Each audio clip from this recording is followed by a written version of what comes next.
Babe naman, sige na, please. Wala naman kasi talaga ako sa mood today. Anyari, bakit ka ba nandito?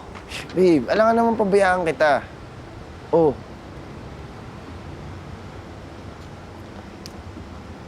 Pwede naman kasi natin kumpletuhin yun next year. Bakit?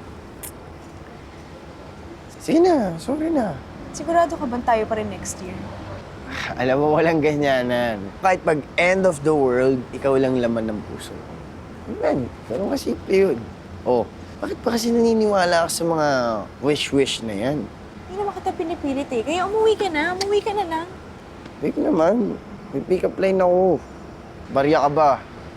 Bakit? Eh, kasi umaga pa lang kailangan na kita. Corny mo. Corny.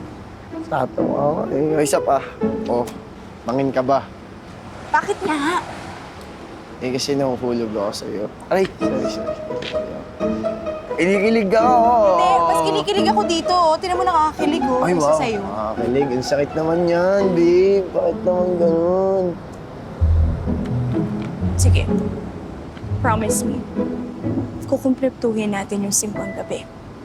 Please, importante yun sa akin. Oo na. Basta, bibili mo muna ako ng patubong-bong. Wow ah! Oo nga, baby. Promise.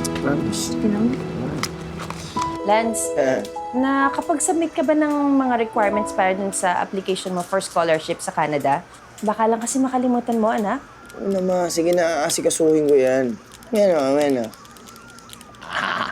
Yan na! Lance! Sige, yan. Subukan mo ako. Lance, ito yung card mo. Tatlo yung baksak mo. Lance, kinakausap kita, ha? Yeah.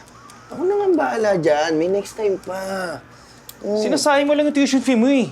Hindi mo ba alam yung paghirap namin ni Mama para mapag-aral ka lang? Tapos ganyan lang ginagawa mo? Ryzen, tama na. Alam mo, Lance, kung nabubuhay si Papa, sigurado ako papatigilin ka sa pag-aaral. Ryzen! Sorry, Ma. I know, right? I know, right? Lance, di ako nakipagbiroan sa'yo, ah. Dito. Lance, kinakausap Ako ko dito. Lance!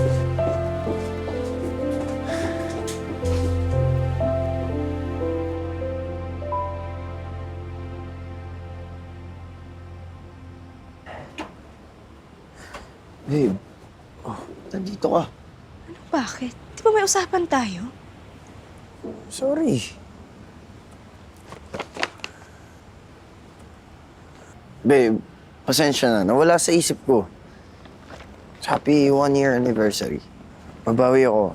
Sige na, hindi na mauulit. Sige na. Hindi na talaga mauulit. Nakakapagod ka nang intindihin. Ayoko na. Pagod na akong unawain ka. Grow up, Lance. Grow up. Tapos na tayo. Krish.